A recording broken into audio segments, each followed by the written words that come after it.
మెల్లకని ఎప్పటికీ పోదు నీకు. ఇళ్ళ కళ్ళెత్తలెంకనే దక్కుని సావు. ఈ ఊర్లో ఎవరికైనా బాధ అర్థం కాదు. Download and subscribe to ETV web.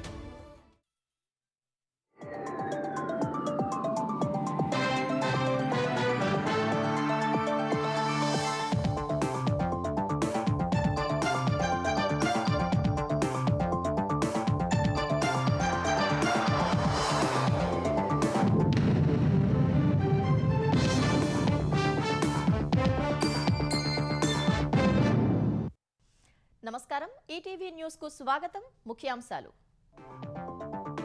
Iran చమురు డిపోలను లక్ష్యం చేసుకుని అమెరికా ఇజ్రాయెల్ దాడులు, పదుల సంఖ్యలో చనిపోయారని టెహ్రాన్ ప్రకటన. ప్రతీకార దాడులు తీవ్రం చేసిన ఇరాన్, ఇజ్రాయెల్ ఐరన్ డోమ్ ను ఛేదించిన ఖైబర్ క్షిపణి, హైఫా చమురు కర్మాగారానికి భారీ నష్టం. ప్రతి ఇంట్లో ఒక మహిళ పారిశ్రామికవేత్తగా ఎదగాలన్న చంద్రబాబు, ఏడాదిలో 5 లక్షల మందిని తయారు చేస్తామని ఉద్ఘాటన. మహిళా సంఘాల ఉత్పత్తుల కోసం స్వయం ఏపీ బ్రాండ్ లోగో ఆవిష్కరణ, ఉత్పత్తులను ప్రపంచవ్యాప్తంగా విక్రయిస్తామన్న సీఎం. కాలేజ్కి వెళ్లే యువతులకు ఈవీ స్కూటీలు ఇస్తామన్న రేవంత్ రెడ్డి, హైదరాబాద్ లో 100% ఎలక్ట్రిక్ బస్సులు తెస్తామని ప్రకటన. మూసీ ప్రక్షాళనను అడ్డుకుంటున్న వారిపై రేవంత్ రెడ్డి మండిపాటు, నష్టపరిహారం ఇచ్చిన తర్వాతే బఫర్ జోన్లో ఇళ్లను తొలగిస్తామని వెల్లడి. రాష్ట్రపతి బంగాల్ పర్యటనలో ప్రోటోకాల్ ఉల్లంఘనపై మోదీ మండిపాటు, మమతా ప్రభుత్వాన్ని మహిళలు ఎప్పటికీ క్షమించబోరని వ్యాఖ్య.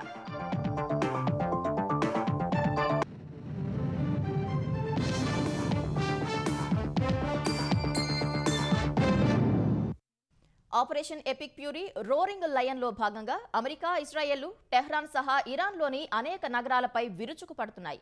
9వ రోజున ఇరాన్ చమురు డిపోలే లక్ష్యంగా బాంబులు జారవిడుస్తున్నాయి. 5 ప్రాంతాల్లోని ఆయిల్ డిపోలపై జరిగిన దాడుల్లో పలువురు చనిపోయినట్లు ఇరాన్ అధికారులు తెలిపారు. ఇరాన్పై ఇజ్రాయెల్, అమెరికన్ దళాలు దాడులను ముమ్మరం చేశాయి. వందల కమాండ్ సెంటర్లు, మిస్సైల్, డ్రోన్ స్థావరాలను ధ్వంసం చేసిన ఇజ్రాయెల్ తాజాగా చమురు నిల్వ కేంద్రాలపై దృష్టి సారించినట్లు తెలుస్తోంది. దక్షిణ వాయువ్య టెహ్రాన్లోని ఆయిల్ డిపోలపై బాంబులు కురిపించింది. మొత్తం 5 చమురు డిపోలపై దాడులు జరగ్గా ఆ ప్రాంతాన్ని మంటలు, పొగ కమ్మేసింది. ఈ దాడుల్లో 4 చనిపోయినట్లు తెలుస్తోంది. నజాఫాబాద్ నగరంలో అమెరికా, ఇజ్రాయెల్ డబుల్ ట్యాప్ క్షిపణి దాడి జరిపినట్లు తెలుస్తోంది. ఈ దాడిలో 20 మందికి పైగా మరణించగా మరో 50 మంది గాయపడ్డారని ఫార్స్ వార్తా సంస్థ తెలిపింది. నజాఫాబాద్ లో క్షిపణి దాడి తర్వాత సహాయక చర్యలు కొనసాగుతుండగా రెండో క్షిపణి అదే ప్రాంతాన్ని తాకిందని పేర్కొంది. కరాజ్ నగరంలోని చమురు డిపోపై జరిగిన దాడిలో 6 చనిపోగా 21 మంది గాయపడ్డారు. అటు ఇస్ఫహాన్ లో జరిగిన దాడుల్లో 11 మంది ప్రాణాలు కోల్పోయారు. ఇరాన్ ఫైటర్ జెట్లే లక్ష్యంగా ఇజ్రాయెల్ యుద్ధ విమానాలు, మిసైళ్లను ప్రయోగిస్తున్నాయి. F-14 వంటి ఇరాన్ ఫైటర్లను కూల్చినట్లు ఐడిఎఫ్ పేర్కొంది. యుద్ధం కారణంగా ఇప్పటి వరకు మొత్తంగా 1200 మందికి పైగా ప్రాణాలు కోల్పోయారని ఇరాన్ ఆరోగ్య శాఖ అధికారులు తెలిపారు. మరోవైపు ఇరాన్ పై అమెరికా, ఇజ్రాయెల్ జరిపిన దాడుల్లో దాదాపు 10,000 పౌర భవన యూనిట్లు ధ్వంసమైనట్లు ఇరానియన్ రెడ్ క్రెసెంట్ సొసైటీ తెలిపింది. మరోవైపు అమెరికన్లను చంపితే భూమిపై ఎక్కడున్నా వేటాడి నిర్దాక్షిణ్యంగా హతమారుస్తామని అమెరికా సెంట్రల్ కమాండ్ హెచ్చరించింది.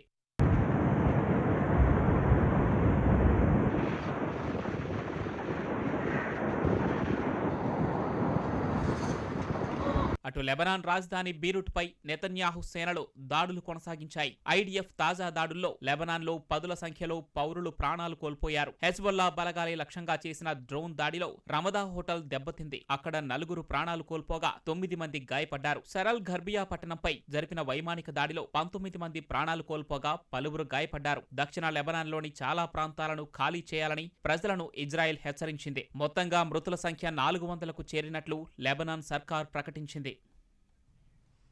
ఇజ్రాయెల్పై ప్రతీకారేచ్ఛతో రగిలిపోతున్న ఇరాన్ భారీగా క్షిపణులను ప్రయోగిస్తుంది. గల్ఫ్ దేశాలపై డ్రోన్లు, క్షిపణులతో విరుచుకుపడుతోంది. దుబాయ్పై 16 బ్యాలిస్టిక్ క్షిపణులు, 117 డ్రోన్లను ప్రయోగించింది. ఈ దాడుల్లో దుబాయ్లోని ప్రసిద్ధ 23 మెరీనా టవర్ దెబ్బతింది. దుబాయ్లో ఇరాన్ క్షిపణి శకలాలు పడి 2 పాకిస్తాన్ జాతీయులు ప్రాణాలు కోల్పోయారు. యుఏఈపై జరిగిన దాడుల్లో మొత్తంగా 4 మృతి చెందారు. ఆపరేషన్ ట్రూ ప్రామిస్ 4లో భాగంగా ఇజ్రాయెల్ సహా గల్ఫ్ దేశాల్లోని అమెరికా స్థావరాలు, ఎంబసీలే లక్ష్యంగా ఇరాన్ క్షిపణుల వర్షం కురిపిస్తోంది. అమ్ముల పొదిలోని ఫస్ట్, సెకండ్ జనరేషన్ మిసైళ్లను ఇరాన్ బయటకు తీసినట్లు తెలుస్తోంది. ఇజ్రాయెల్లోని టెల్ అవీవ్లో ఐరన్ డోమ్ గగనతల రక్షణ వ్యవస్థను తప్పించుకుని దూసుకువచ్చిన ఓ క్షిపణి విధ్వంసం సృష్టించింది. ఇజ్రాయెల్ ప్రధాన చమురు శుద్ధి కర్మాగారం ఐఫాపై ఖైబార్ క్షిపణులు విరుచుకుపడ్డాయి. ఇక్కడ భారీగా మంటలు చెలరేగాయి. తమ ఆయిల్ డిపోలపై దాడులకు ప్రతీకారంగానే హైఫాపై దాడులు చేసినట్లు ఇరాన్ తెలిపింది. మర్కాజీ ప్రావిన్స్ లో ఒక ఇజ్రాయెల్ డ్రోన్ ను కూల్చినట్లు ఇరాన్ ప్రకటించింది. దుబాయ్లోని 23 మెరీనా ఆకాశ హర్మ్యంపై కూల్చివేసిన ఇరాన్ క్షిపణి శిథిలాలు పడి మంటలు చెలరేగాయి. ఈ దాడిలో స్వల్ప నష్టం వాటిల్లినట్లు దుబాయ్ ప్రభుత్వం తెలిపింది. ఇరాన్ ప్రయోగించిన 16 మిసైళ్లలో 15, 121 డ్రోన్లలో 119 ధ్వంసం చేశామని పేర్కొంది.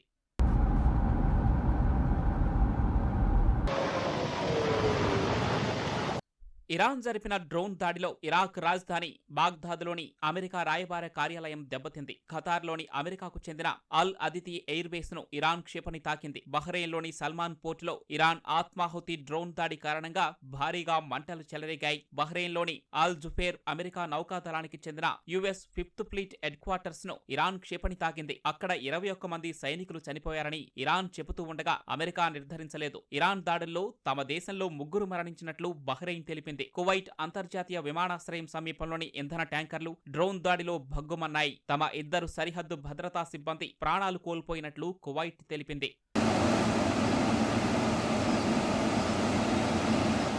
పలువురు అమెరికా సైనికులను బంధించినట్లు ఇరాన్ జాతీయ భద్రతా అధికారి లారిజానీ తెలిపారు. అయితే ఎక్కడి నుంచి ఎంతమందిని అన్న వివరాలు మాత్రం వెల్లడించలేదు. మరో 6 నెలలు యుద్ధం చేసే సామర్థ్యం తమకు ఉందని ఇరాన్ రెవల్యూషనరీ గార్డ్స్ కార్ప్స్ తెలిపింది. గల్ఫ్లో చమురును ఉత్పత్తి చేయకుండా, అమ్మకుండా చేస్తామని హెచ్చరించింది. గల్ఫ్ దేశాల్లోని తమ స్థావరాలపై దాడులు చేయడానికి ఇరాన్కు రష్యా సమాచారం అందిస్తోందన్న కథనాలను అమెరికా అధ్యక్షుడు డొనాల్డ్ ట్రంప్ తేలిగ్గా తీసుకున్నారు. రష్యా నిజంగానే ఇరాన్కు సమాచారం ఇస్తున్నా దానివల్ల ఆ దేశానికి పెద్దగా ఒరిగేదేమీ లేదన్నారు. ఇప్పటి వరకు ఇరాన్కు జరిగిన నష్టాన్ని చూస్తే అది అర్థమవుతుందన్నారు. ఎయిర్ ఫోర్స్ 1లో మీడియాతో మాట్లాడిన ట్రంప్ వారం రోజుల్లోనే ఇరాన్ నౌక, వైమానిక దళాలను తుడిచిపెట్టేశామని చెప్పారు. 44 ఇరానియన్ ఓడలను ముంచేశామని వివరించారు. ప్రతి ఇరానియన్ యుద్ధ విమానాన్ని ధ్వంసం చేశామన్నారు.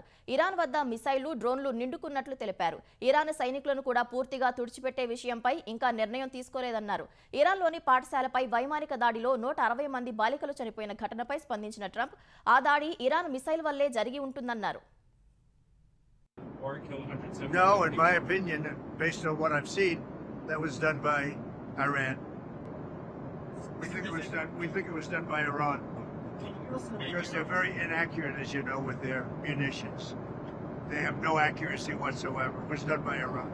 Can you give us an idea? I would do it just to take a little of the pressure off, but I think that the oil pressure. But there's a lot of oil. We've got a lot of oil. Our country has a tremendous amount, and there's a lot of oil out there. America, Israel సంయుక్త దాడులకు తమ ప్రతిస్పందన బలంగా ఉంటుందని Iran అధ్యక్షుడు Masoud Pezeshkian స్పష్టం చేశారు. తమ శత్రువులు పొరుగు దేశాల నుంచి తమ దేశంపై దాడులు లేదా దురాక్రమణకు పాల్పడినప్పుడు ఇరాన్ తప్పక స్పందిస్తుందని చెప్పారు. ఆ దేశాలతో తమకు శత్రుత్వం ఉన్నట్లు లేదా అక్కడి ప్రజలకు హాని తలపెట్టడం తమ ఉద్దేశం కాదన్నారు. అవసరమైన పరిస్థితుల్లోనే దాడులు చేస్తామని చెప్పారు. గల్ఫ్ దేశాలకు క్షమాపణలు చెప్పిన మరుసటి రోజు ఇరాన్ అధ్యక్షుడు ఈ వ్యాఖ్యలు చేయడం ప్రాధాన్యం సంతరించుకుంది. పశ్చిమాసియా యుద్ధం 9వ రోజుకు చేరిన వేళ ఇరాన్ లొంగిపోయే ప్రసక్తే లేదని పెజెష్కియాన్ తేల్చి చెప్పారు. మరోవైపు తమ సుప్రీం లీడర్ ఖమేనీ ప్రజల రక్తానికి బదులు తీర్చుకుంటామని సుప్రీం నేషనల్ సెక్యూరిటీ కౌన్సిల్ కార్యదర్శి అలీ లారిసాని ఓ ప్రకటనలో తెలిపారు. అమెరికా అధ్యక్షుడు డొనాల్డ్ ట్రంప్ మూల్యం చెల్లించక తప్పదని హెచ్చరించారు. ఇరాన్ అణు నిల్వలను సంరక్షించేందుకు ప్రత్యేక బలగాలను ఆ దేశంలో మోహరించే అవకాశంపై అమెరికా, ఇజ్రాయెల్లు సమాలోచనలు చేస్తున్నాయి. ఇరాన్ శుద్ధి చేసిన సుసంపన్న యురేనియం నిల్వలను భద్రపరచాలని 2 దేశాలు భావిస్తున్నట్లు తెలిసింది. ఇరాన్ అణు కార్యకలాపాలను శాశ్వతంగా నిర్వీర్యం చేయడంలో భాగంగానే యుద్ధం ముగిసిన తర్వాతే ఈ ఆపరేషన్ చేపట్టాలని అవగాహనకు వచ్చినట్లు పేర్కొంది. America delta force, Israel elite commando యూనిట్లు ఇందులో పాల్గొనే అవకాశం ఉంది. ఇస్ఫహాన్, నటాన్స్, ఫోర్డో ప్రాంతాల్లోని అణు కేంద్రాలే ప్రధాన లక్ష్యాలుగా ఉన్నాయి. ఇరాన్ ఇప్పటికే 60% వరకు యురేనియంను శుద్ధి చేసిందని, అణుబాంబు తయారీకి కావాల్సిన 90% స్థాయికి చేరువలో ఉందని అమెరికా ఆరోపిస్తోంది. అయితే అది పౌర విద్యుత్ వంటి శాంతియుత కార్యక్రమాలకే వాడతామని ఇరాన్ చెబుతూ వచ్చింది. పశ్చిమ బెంగాల్ పర్యటనకు వెళ్లిన రాష్ట్రపతి ద్రౌపది ముర్మును తృణమూల్ సర్కార్ అవమానించిందని ప్రధాని నరేంద్ర మోదీ ధ్వజమెత్తారు. ఎంతో ముఖ్యమైన సంతాల్ వేడుకలను టీఎంసీ బహిష్కరించిందని విమర్శించారు. ఆ కార్యక్రమం నిర్వహణను టీఎంసీ సర్కార్ గాలికి వదిలేసిందని ఆరోపించారు. దేశ రాజధాని ఢిల్లీలో 2 మెట్రో కారిడార్లను ప్రారంభించిన ప్రధాని మరో 3 మెట్రో కారిడార్లకు శంకుస్థాపన చేశారు. అనంతరం బహిరంగ సభలో మాట్లాడిన ప్రధాని మోదీ మమతా బెనర్జీ సర్కార్పై విరుచుకుపడ్డారు. రాష్ట్రపతిని మాత్రమే కాదు రాజ్యాంగాన్ని కూడా తృణమూల్ సర్కార్ అవమానించిందని మండిపడ్డారు. అది రాజ్యాంగ స్ఫూర్తికి గొప్ప ప్రజాస్వామ్య సంప్రదాయాలకు అవమానకరమని మోదీ అన్నారు. एक आदिवासी राष्ट्रपति का गौर अपमान करने वाली टीएमसी की एक गंदी राजनीति और सत्ता का अहंकार बहुत ही जल्द चूर चूर होकर रहेगा। पश्चिम बंगाल की प्रबुद्ध जनता टीएमसी को एक नारी के अपमान के लिए, एक आदिवासी के अपमान के लिए और देश के महामना राष्ट्रपति के अपमान के लिए कभी भी माफ नहीं करेगा। देश भी कभी माफ नहीं करेगा। देश का आदिवासी समाज भी कभी माफ नहीं करेगा। देश की नारी शक्ति की कभी माफ नहीं करेगी। రాష్ట్రపతి ద్రౌపది ముర్ము సిలిగుడి పర్యటనలో ప్రోటోకాల్ ఉల్లంఘన జరగలేదని పశ్చిమ బెంగాల్ సీఎం మమతా బెనర్జీ తెలిపారు. ప్రధాని మోదీ తన ప్రభుత్వంపై చేసిన ఆరోపణలను ఆమె తోసిపుచ్చారు. సంతాల్ వేడుకల్లో ఏవైనా లోపాలుంటే అందుకు ప్రైవేట్ ఆర్గనైజర్లు వేదికను ఏర్పాటు చేసిన ఎయిర్పోర్ట్ అథారిటీ బాధ్యత వహించాల్సి ఉంటుందని చెప్పారు. రాష్ట్రపతి నిలబడి ఉంటే ప్రధాని మోదీ కూర్చున్న ఓ ఫోటోను ఈ సందర్భంగా సీఎం మమతా బెనర్జీ ప్రదర్శించారు. తాము ఎప్పుడూ అలా చేయబోమన్నారు. రాష్ట్రపతిని అవమానించే సంస్కృతి బీజేపీదే తప్ప తమది కాదని తెలిపారు. తల్లిగా భావించే రాష్ట్రపతి పదవి పట్ల, దేశ రాజ్యాంగం పట్ల తమకు పూర్తి గౌరవం ఉందని, ఆ విషయంలో తమపై ఆరోపణలు చేయటం తగదని మమతా బెనర్జీ అన్నారు. వచ్చే అంతర్జాతీయ మహిళా దినోత్సవం నాటికి ఆంధ్రప్రదేశ్లో 5 లక్షల మంది మహిళలను పారిశ్రామికవేత్తలుగా తయారు చేస్తామని ముఖ్యమంత్రి చంద్రబాబు ఉద్ఘాటించారు. ప్రతి ఇంట్లో ఒక మహిళ పారిశ్రామికవేత్తగా ఎదగాలని ఆకాంక్షించారు. మహిళలకు ఎంత రుణం కావాలన్నా ఇస్తామని హామీ ఇచ్చారు. వాటిని సద్వినియోగం చేసుకోవాలని సూచించారు. మహిళలు తయారు చేసిన ఉత్పత్తులను స్వయం బ్రాండ్ కింద ప్రపంచమంతా విక్రయిస్తామని చెప్పారు. భవిష్యత్తులో ప్రభుత్వ పథకాలు పెద్ద కుటుంబాలకే అందేలా చేస్తామన్నారు. రాజధాని అమరావతిలోని పరేడ్ గ్రౌండ్స్ లో నిర్వహించిన అంతర్జాతీయ మహిళా దినోత్సవంలో ముఖ్య అతిథిగా సీఎం చంద్రబాబు పాల్గొన్నారు. ఈ కార్యక్రమానికి మంత్రులు, బీజేపీ ఏపీ అధ్యక్షుడు మాధవ్ హాజరయ్యారు. ముందుగా ఒక కుటుంబం ఒక పారిశ్రామికవేత్త పథకం కింద ప్రభుత్వం నుంచి లబ్ధి పొంది తాము ఎదిగిన తీరును వివరిస్తూ పలువురు మహిళలు పంచుకున్న అనుభవాలను ప్రదర్శించగా సీఎం ఆసక్తిగా వీక్షించారు. ఈ సందర్భంగా 5 ఉత్తమ ఎంటర్ప్రెన్యూర్లను వేదికపై సన్మానించారు. స్వయం సహాయక సంఘాలకు 10,102 కోట్ల రూపాయల చెక్కును అందజేశారు. స్వయం ఏపీ బ్రాండ్ పేరు, లోగో ఆవిష్కరించారు. తర్వాత మాట్లాడిన సీఎం మహిళల భాగస్వామ్యంతోనే వికసిత ఆంధ్రప్రదేశ్ సాధ్యమన్నారు. అన్ని రంగాల్లో వారికి పెద్దపీట వేస్తున్నట్లు చెప్పారు. మహిళల కోసం అమలు చేస్తున్న సంక్షేమ పథకాలను వివరించారు. ఈ ఏడాది 5 లక్షల మంది మహిళలను పారిశ్రామికవేత్తలుగా తయారు చేస్తామని సీఎం తెలిపారు. ఈ రోజు నుంచి రాబోయే సంవత్సరంలో 5 లక్షల మంది అదనంగా పారిశ్రామికవేత్తలు తయారు చేస్తాం. పోయిన సంవత్సరం 1 లక్ష మందిని తయారు చేశాం. ఈ సంవత్సరం 5 లక్షల మంది, అంటే దేశంలో 6 లక్షల మంది ఆడబిడ్డలు పారిశ్రామికవేత్తలుగా ఉండే ఏకైక రాష్ట్రం ఆంధ్రప్రదేశ్ రాష్ట్రం. మహిళలు తీసుకున్న రుణాలను సమయానికి బ్యాంకులకు చెల్లిస్తున్నారని, అప్పులు ఇప్పించే బాధ్యత తనదని, సద్వినియోగం చేసుకునే పని మహిళలదని చంద్రబాబు పేర్కొన్నారు. మీకు డబ్బులు కొరత లేదు. ఇప్పటికే 21,000 కోట్ల రూపాయలు మీ డబ్బులు కార్పస్ ఫండ్ మీ దగ్గరుంది. 30,000 కోట్ల రూపాయల అప్పులు కావాలంటే ఇచ్చారు. లక్షల కోట్ల రూపాయల అప్పిచ్చే బాధ్యత నాది. దాన్ని సద్వినియోగం చేసుకునే బాధ్యత మీది. స్వయం బ్రాండ్ ని గ్లోబల్ బ్రాండ్ గా తయారు చేసే బాధ్యత నాదని మా ఆడబిడ్డలందరికీ హామీ ఇస్తున్నా. మీ ఊర్లోనే మీరు కూర్చొని బ్రహ్మాండమైన వస్తువులు తయారు చేసే బాధ్యత మీది. దాన్ని ప్రపంచం మొత్తం అమ్మించే బాధ్యత ఈ కూటమి ప్రభుత్వం తీసుకుంటామని మరొక్కసారి హామీ ఇస్తున్నా. రాబోయే రోజుల్లో పెద్ద కుటుంబాలను ప్రోత్సహించేలా ప్రభుత్వ పథకాలు అమలు చేసే ఆలోచన చేస్తున్నామని సీఎం తెలిపారు. ఆ రోజు ఫ్యామిలీ ప్లానింగ్ చెప్పిన నేను ఈ రోజు ఫ్యామిలీ మేనేజ్మెంట్ అంటున్నా. ప్రభుత్వం ఇచ్చే బెనిఫిట్లన్నీ పెద్ద కుటుంబానికే ఇస్తాం, చిన్న కుటుంబాన్ని డిస్కరేజ్ చేస్తాం. 5-6 మంది ఇంట్లో ఉంటే అవసరమైతే 3 బెడ్రూములు ఇల్లు కట్టిస్తాం. లేదు పెన్షన్ ఇవ్వాల్సి వస్తే ఆ ఇంట్లోనే ఒక పెన్షన్ ఎక్కువగా ఇస్తాం. ఒకరుంటే 5 కేజీలు బియ్యం ఇస్తాం. రేపు రాబోయే రోజుల్లో 10 మంది ఉంటే 60 కేజీలు ఇస్తే అప్పుడు ఆ కుటుంబంలో కలిసి ఉంటారు. అవునా కాదా అని అడుగుతున్నా. సీఎం చంద్రబాబు సమక్షంలో ఏపీ వ్యాప్తంగా వేరువేరు సంస్థలతో స్వయం సహాయక సంఘాల కోసం సెర్ప్, మెప్మా ఒప్పందాలు చేసుకున్నాయి. అటు ఏపీ వ్యాప్తంగా అంతర్జాతీయ మహిళా దినోత్సవ వేడుకలు ఘనంగా జరిగాయి. విజయవాడలోని ఆంధ్రప్రదేశ్ పొల్యూషన్ కంట్రోల్ బోర్డు మహిళా అధికారుల ఆధ్వర్యంలో మహిళా దినోత్సవం ఘనంగా నిర్వహించారు.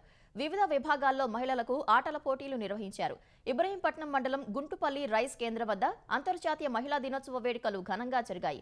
గుంటూరులో జరిగిన మహిళా దినోత్సవ వేడుకల్లో ఎమ్మెల్యే గల్లా మాధవి పాల్గొని వివిధ రంగాల్లో రాణిస్తున్న ప్రతిభావంతులైన అతివలను సన్మానించారు. పార్వతీపురం మన్యం జిల్లా కేంద్రంలో పోలీసు శాఖ ఆధ్వర్యంలో భారీ ర్యాలీ జరిగింది. విశాఖ ఏయూ కన్వెన్షన్ సెంటర్లో జిల్లా యంత్రాంగం ఆధ్వర్యంలో అంతర్జాతీయ మహిళా దినోత్సవాన్ని నిర్వహించారు. మహిళలు తమ స్వహస్తాలతో తయారు చేసిన వస్తువులను అక్కడ ఏర్పాటు చేసిన స్టాల్స్ లో ప్రదర్శించారు. కోనసీమ జిల్లా ముమ్మిడివరంలోని శ్రీనివాస ఇంజనీరింగ్ కళాశాలలో జరిగిన కార్యక్రమంలో జిల్లాలోని ఉత్తమ టీచర్లను విద్యాశాఖ అధికారులు సత్కరించారు. మహిళల ఆర్థిక శక్తి పెరిగినప్పుడే దేశం ఆర్థికంగా అభివృద్ధి చెందుతుందని ముఖ్యమంత్రి రేవంత్ రెడ్డి అన్నారు. హైదరాబాద్ ప్రజాభవన్లో నిర్వహించిన మహిళా దినోత్సవంలో పాల్గొన్న సీఎం మహిళలకు సరైన గుర్తింపు ఇవ్వాలని తమ ప్రభుత్వం భావిస్తోందన్నారు. మూసీ ప్రక్షాళనను అడ్డుకుంటున్న వారిపై తీవ్రస్థాయిలో విరుచుకుపడిన సీఎం నష్టపరిహారం ఇచ్చిన తర్వాతే బఫర్ జోన్లోని ఇళ్లను తొలగిస్తామని స్పష్టం చేశారు. సామాజిక మాధ్యమాల్లో వాస్తవ విరుద్ధమైన వార్తలను నియంత్రించేందుకు ప్రత్యేక వ్యవస్థను ఏర్పాటు చేస్తామని చెప్పారు.